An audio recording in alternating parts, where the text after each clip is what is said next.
Hello friends, कैसे हैं आप सब लोग। स्वागत है आप सभी का मेरे यूट्यूब चैनल पर। और गाइस, आज हम स्टडी करेंगे विलियम शेक्सपियर के सोनेट नंबर 29 के बारे में, जो बहुत ही इंपॉर्टेंट है आपके बहुत सारे एग्ज़ाम के लिए। और एक जो एग्ज़ाम जो स्पेशली एलटी ग्रेड का एग्ज़ाम आ रहा है, तो ये सिलेबस में मेंशन किया गया, तो हम इसको स्टडी आज करेंगे। हिंदी एक्सप्लेनेशन होगी लाइन बाय लाइन, और बहुत इंपॉर्टेंट वीडियो होने वाली है। सो प्लीज़ वीडियो को पूरा देखें और एक लाइक का बटन ज़रूर दबा दें। तो गाइस, ज़्यादा टाइम वेस्ट ना करते हुए हम शुरू करते हैं। जी हाँ, सबसे पहले शुरू करते हैं हम स्ट्रक्चर के बारे में। तो ये शेक्सपियरियन सोनेट है और 14 लाइंस इसमें दी जाती हैं और आयम्बिक पेंटामीटर में लिखा गया है, जिसमें 3 क्वाड्रेंट्स और एक कपलेट होता है। राइम स्कीम की बात करें तो फेमस राइम स्कीम है A B C D E F और जी। तो गाइज, इस तरीके की कुछ राइमिंग स्कीम है। ये हो गया स्ट्रक्चर। अब हम सीधा पोएम पर आते हैं और लाइन बाय लाइन हम इसको एक्सप्लेन करते हैं। तो चलिए इसको स्टार्ट कर देते हैं। यस। तो गाइज, सबसे पहली लाइन देख लेते हैं। तो लाइन है पहली, when in disgrace with fortune and men's eyes. ये गाइज सोनेट नंबर 29 की ओपनिंग लाइन है, और इस सोनेट को इस लाइन से भी शो किया जाता है। तो अगर ये लाइन अगर एग्जाम में आ जाए और पूछा जाए कि ये कौन से सोनेट की लाइन है, तो आपसे पूछा जा सकता है एग्जाम में, तो आप इसको सोनेट नंबर 29 ज़रूर मेंशन करेंगे आप। तो चलिए शुरुआत करते हैं। तो इसमें कवि कहता है, विलियम शेक्सपियर साहब कह रहे हैं, और ये कवि जो है शेक्सपियर साहब अपने आप को इसमें शो करते हैं। वो कहते हैं कि वह अपने आप को या अपने भाग्य को, ठीक है, अपने फॉर्च्यून को बहुत ही ज़्यादा बुरा महसूस करता है, या अपने दुर्भाग्य पर बहुत अपमानित महसूस करता है। एक सेकंड।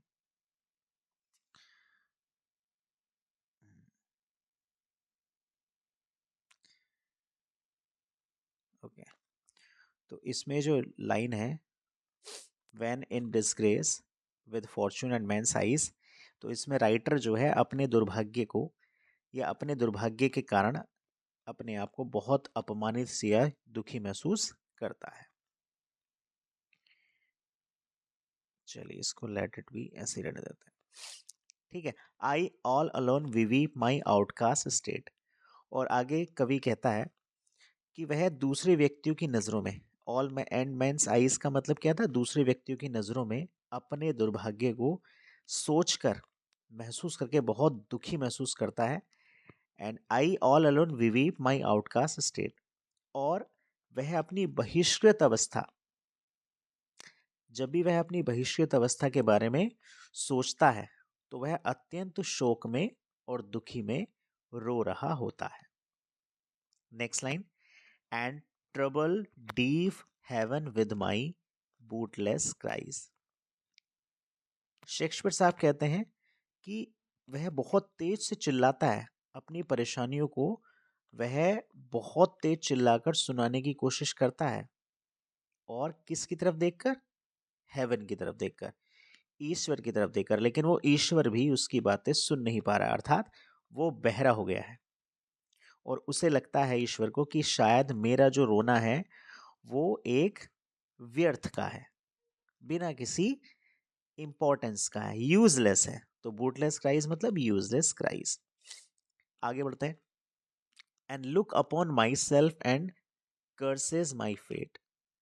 तो यहाँ पर कवि कहता है कि जब भी मैं अपने भाग्य को देखता हूँ, तो वह अपने आप को कोसता है कि हे ईश्वर, मेरा भाग्य आपने ऐसा क्यों बनाया कि मैं अपने भाग्य को देखकर, अपने भाग्य को जानकर उस पर उसको कोस रहा होता हूँ। Next line, wishing me like to one more rich in hope. ठीक है। यहाँ पर शेक्सपियर साहब कह रहे हैं कि मेरी ये इच्छा थी कि मेरा भाग्य बहुत अमीर होता। ठीक है, मेरा भाग्य बहुत ज्यादा अमीर होता। Featured like him with friends possessed. लेखक यहाँ पर कहता है, किससे कंपैरिजन करता है, अपने फ्रेंड से, कहता है कि काश ईश्वर आपने मेरे भाग्य को मेरे मित्र जैसा अमीर बनाया होता। मेरी भी ये इच्छा थी कि आप मेरे मित्र की तरह मुझे अमीर कर दो या मेरे भाग्य को परिवर्तित कर दो। आखिरी लाइन है इस वाले पिक्चर में, desiring this man's art and that man's scope. लेखक फिर से ईश्वर की तरफ कहता हुआ सुनने के लिए मिल जाता है कि मुझे उसके जैसा गुण व श्रेष्ठ भाग्य जिससे वह चिढ़ता है। क्योंकि लेखक अपने मित्र से जेलसी करता है कि उसका भाग्य इतना अच्छा है, मेरा इतना बेकार है। तो लेखक फिर से वही कहता है कि उसके जैसे भाग्य को प्राप्त करने की मेरी इच्छा है, जिससे लेखक जो है अपने मित्र से बहुत ज़्यादा जेलसी फील करता है। तो ये थी यहाँ तक की लाइन। आगे बढ़ते हैं। आगे है, with what I most enjoy contented least. लेखक आगे कहता है कि इन्हीं विचारों की वजह से वह दूसरों से घृणा करता है। ठीक है, तो उसके ये जो विचार हैं उसी की वजह से वह दूसरों से बहुत घृणा करता है। Yet in these thoughts myself almost despising। और ये भी कवि को पता है कि इसी तरीके की सोचने की वजह से ही, इसी तरीके से दूसरों को घृणा करने की वजह से ही मेरी दशा इतनी बुरी हो गई है। ठीक है, आगे बढ़ते हैं।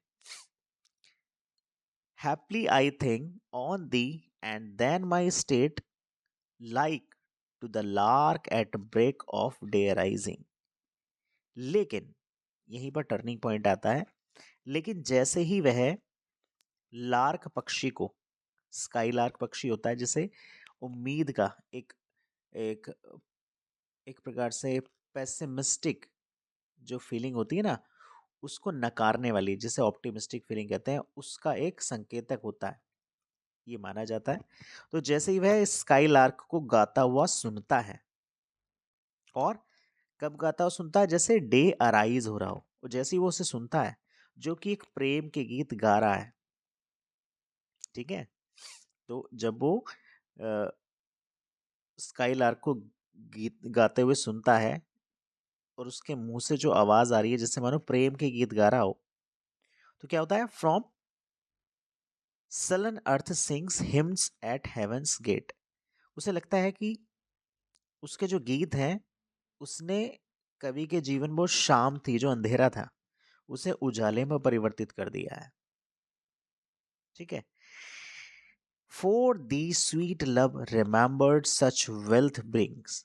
और उसके जो गीत की आवाज है, उन आवाजों से लेखक अपने प्रेमिका को याद करता है, और उसको प्रेमिका को याद करने के बाद जो महसूस होता है, मानो ऐसे लगता है जैसे बंजर पृथ्वी से प्रशंसा गीत गाए जा रहे हैं।